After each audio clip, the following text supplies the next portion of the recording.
अस्सलाम वालेकुम, कैसे हैं आप सब। उम्मीद है आप सब खैरियत से होंगे। आप लोग का वेलकम है मेरे चैनल सोल पाथ पर। जब डीएम मूव ऑन करने की कोशिश करता है या फिर मूव ऑन कर लेता है डीएफ से, तो डीएम के साथ क्या होता है, किस तरीके की ज़िंदगी को वो एक्सपीरियंस करता है, आज की वीडियो में मैं आपको बताऊंगी। शुरू-शुरू में लगता है कि डीएम ने डीएफ को भुला दिया है। उसका बिहेवियर कुछ इस तरह होता है जैसे कि डिस्टेंस क्रिएट करना। डीएम अचानक कोल्ड हो जाता है, मैसेज का रिप्लाई नहीं करता या अवॉइड करता है। वो ज़्यादा टाइम फ्रेंड्स, काम या फैमिली के साथ बिताता है ताकि डीएफ से दूरी बना सके। कभी-कभी डीएफ को ब्लॉक भी कर देता है ताकि उस एनर्जी से बच सके।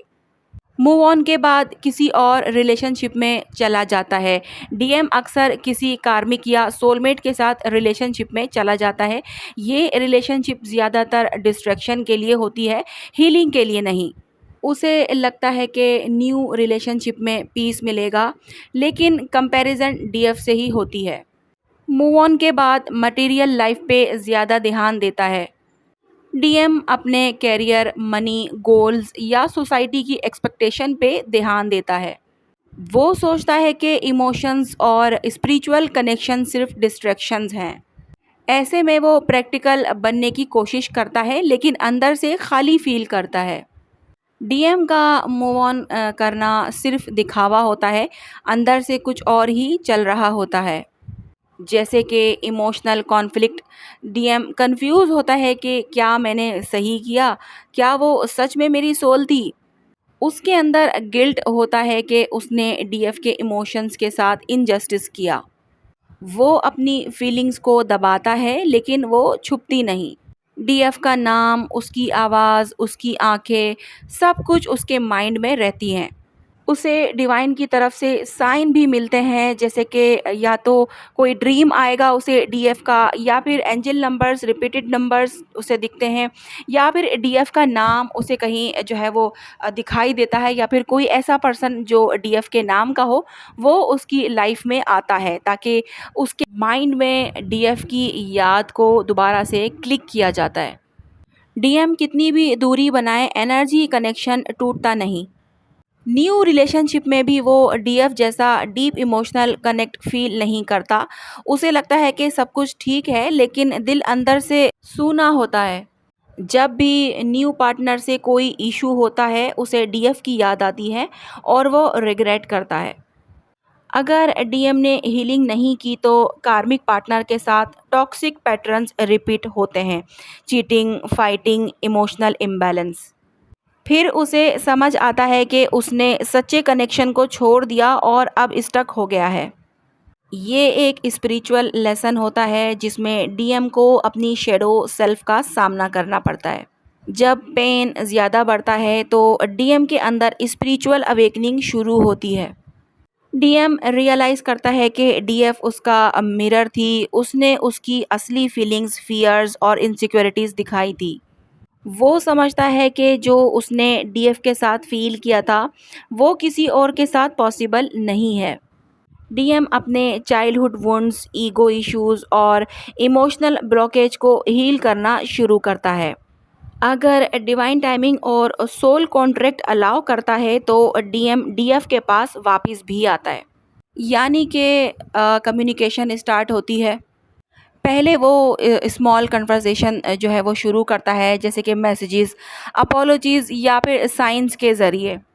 उसका टोन सॉफ्ट और ऑनेस्ट होता है, उसमें ईगो नहीं होता। वो कन्फेस करता है कि उसने कितनी बार डीएफ को मिस किया। वो अपने एक्शंस के लिए रिग्रेट दिखाता है और एक्सप्लेन करता है कि उसने क्या सीखा। जब डीएफ भी रेडी होती है और दोनों हील हो चुके होते हैं तो ट्विन फ्लेम्स का रीयूनियन होता है। ये यूनियन सिर्फ लव के लिए नहीं बल्कि मिशन और पर्पस के लिए होता है। अगर डीएम हील नहीं करता खुद को तो वो रिटर्न नहीं आता। अगर वो अपने कार्मिक लूप्स में फंसा रहता है तो डीएफ आगे बढ़ जाती है अपनी हीलिंग और मिशन पर, और उसकी लाइफ में एक हाई लेवल सोलमेट आ सकता है जो उसके साथ लविंग और बैलेंस्ड लाइफ जीता है। ट्विन फ्लेम जर्नी उसी वक्त यूनियन लाती है जब दोनों फुली हील्ड होते हैं। यानी कि यूनियन के लिए दोनों का हील्ड होना, अपने कार्मिक लेसन्स को सीख लेना, ये ज़रूरी होता है। ऐसा नहीं होता कि एक जो है वो सीख ले, एक हील हो जाए और दूसरा जो है वो अभी तक हील नहीं है या फिर उसने कार्मिक से अभी तक लेसन लिया ही नहीं है। तो क्या होता है ऐसी सिचुएशन में, डीएम जो है वो चाहे पछता रहा हो, ठीक है, चाहे उसे सब कुछ समझ में आ रहा हो लेकिन वो हील नहीं हुआ है, तो वो उसी कार्मिक पैटर्न में ही फँसा रहता है और यहाँ पर डीएफ जो है वो आगे निकल जाती है और इसी वजह से उसकी लाइफ में डिवाइन की तरफ से एक हाई लेवल का सोलमेट आता है, ठीक है, जिसके साथ फिर वो आगे बढ़ती है। ट्विन फ्लेम जर्नी में ये सिचुएशन सबके साथ नहीं होती, लेकिन वो डीएफ जो हील हो जाती हैं और वो डीएम के पीछे भागना छोड़ देती हैं, चीज़ों को समझ जाती हैं, तो वो फिर आगे बढ़ भी जाती हैं। उन्हें ऐसा लगता है कि अब उन्हें आगे बढ़ जाना चाहिए और डीएम का पीछा छोड़ देना चाहिए, क्योंकि कहीं न कहीं वो समझ जाती हैं कि वो नहीं समझ पा रहा, क्योंकि ज़ाहिर-सी बात है वो हील ही नहीं हुआ है। उसने जो है वो कुछ सीखा ही नहीं है अपने कार्मिक से, वो उसी के साथ फँसा हुआ है। तो अब वो डीएफ जो है वो कब तक उसके इंतज़ार में बैठी रहेगी। और फिर ये भी होता है कि जब वो बैलेंस हो जाती है, खुद में कंप्लीट हो जाती है, तो उसे उसके डीएम की इतनी ज़्यादा नीड नहीं रहती है और वो इतनी पावरफुल हो जाती है कि वो आगे बढ़ने का फैसला भी करती है और बहुत सारी डीएफ आगे बढ़ती भी हैं। और ये गलत नहीं होता, क्योंकि ये डिवाइन की मर्ज़ी से होता है। जब डीएम मूव ऑन करता है तो असल में वो अपने इमोशंस और डीएफ से भागता है। वो कनेक्शन कभी टूटता नहीं है, सिर्फ डिले होता है। जब तक हीलिंग नहीं होती, डीएफ के लिए ये समझना ज़रूरी है कि अगर डीएम सच में उसका ट्विन फ्लेम है, तो वो एक दिन ज़रूर वापस आएगा, पर सही समय पर, ठीक है, जब दोनों तैयार होंगे। ऐसा नहीं होता कि डीएफ जो है वो इंतज़ार करती ही रहे कि इसको ही आना है, ये कब आएगा, ये जो है वो आ जाए इससे पहले कि मैं किसी और से शादी कर लूँ, या फिर मेरे घरवाले मेरी शादी किसी और से कर दें तो ये जल्दी से आ जाए, इसकी अवेकनिंग कहाँ तक हुई है, ये कहाँ तक पहुँचा। तो ये सारा कुछ जो है आपकी जर्नी को डिले ही करता है, क्योंकि डीएम तो अपने वक्त पर ही आएगा। जब उसकी डिवाइन टाइमिंग होगी आने की, वो तभी आएगा। तो आपका इंतज़ार फ़ुज़ूल है, ठीक है। तो आपके लिए सजेशंस यही होते हैं कि जिस तरह डिवाइन चाह रहा है कि आप जर्नी को चलाएं, आप उसी तरह जो है वो जर्नी को जिएं, ठीक है। अपने बस सोल मिशन पर फोकस रहें, खुद पर फोकस रहें, अपने आप को ग्रो करें, अपने आप को आगे बढ़ाएं और अपने आप के साथ ही कंप्लीट फील करें।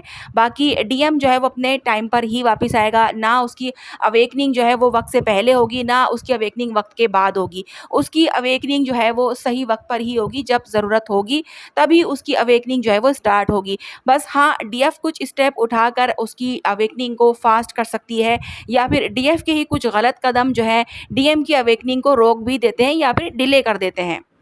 वो गलत कदम क्या होते हैं, इन पर भी मैंने जो है वो वीडियोस बनाई हुई हैं कि अब डीएफ ऐसा क्या करती है कि डीएम की जो है अवेकनिंग डिले हो जाती है या फिर रुक जाती है। तो वो काम अगर डीएफ ना करे तो डीएम की अवेकनिंग जो है वो हो सकती है, लेकिन ज़्यादातर डीएफ की वजह से ही डीएम की अवेकनिंग जो है वो डिले होती है या फिर स्लो होती है। क्योंकि कहीं न कहीं डीएफ को ये होता है कि यार मैं किसी और के साथ आगे बढ़ूँ, इससे पहले मेरा डीएम ही जाग जाए, वो अवेकन हो जाए और उसी से मेरी शादी हो जाए, वो मेरे लिए स्टैंड ले ले, वो मेरे लिए आगे बढ़कर आ जाए, ठीक है? यानी कि ये भी एक्सपेक्टेशन के अंदर ही आता है। लेकिन यहाँ पर डीएफ को सिर्फ़ इतना सोचना होता है कि यार ये जर्नी मेरी नहीं है, ये डिवाइन की जर्नी है, इसमें जो डिवाइन चाहेंगे वही होगा। तो अगर मेरी शादी डीएम से लिखी है तो मेरी शादी कहीं और हो ही नहीं सकती, ठीक है।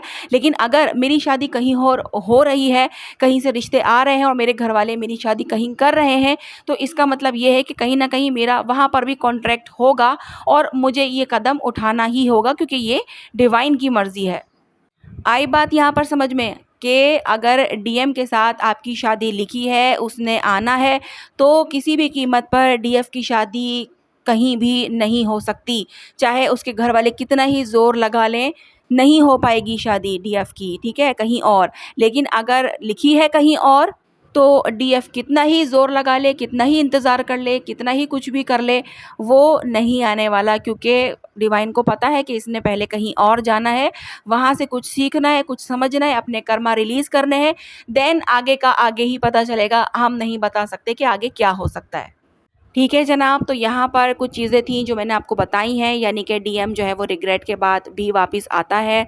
बहुत सारे डीएम वापस लौट कर आते हैं, क्योंकि सोल कॉन्ट्रैक्ट में अगर लिखा है कि वापस आना है, तो वो बिल्कुल वापस आएगा, ठीक है, सारी चीज़ों को कवर करके। लेकिन ज़ोर ज़बरदस्ती से आप उसको वापस नहीं ला सकते हैं। उसके अंदर आपके लिए फीलिंग्स भी होती हैं, सब कुछ होता है, सब कुछ जानता भी है, पहचानता भी है, लेकिन वो उसी लूप में फँसा रहता है, क्योंकि वो अभी हील नहीं हुआ है। या फिर जो लेसन उसे सिखाया जा रहा है वो उसे समझ ही नहीं पा रहा और उसे सीख ही नहीं पा रहा। ठीक है, तो जनाब आज की वीडियो जो है वो यहीं तक है। मिलते हैं हम लोग नेक्स्ट वीडियो में। अपना बहुत ज़्यादा ख़्याल रखिएगा और मुझे दुआओं में याद रखिएगा। अल्लाह हाफ़िज़।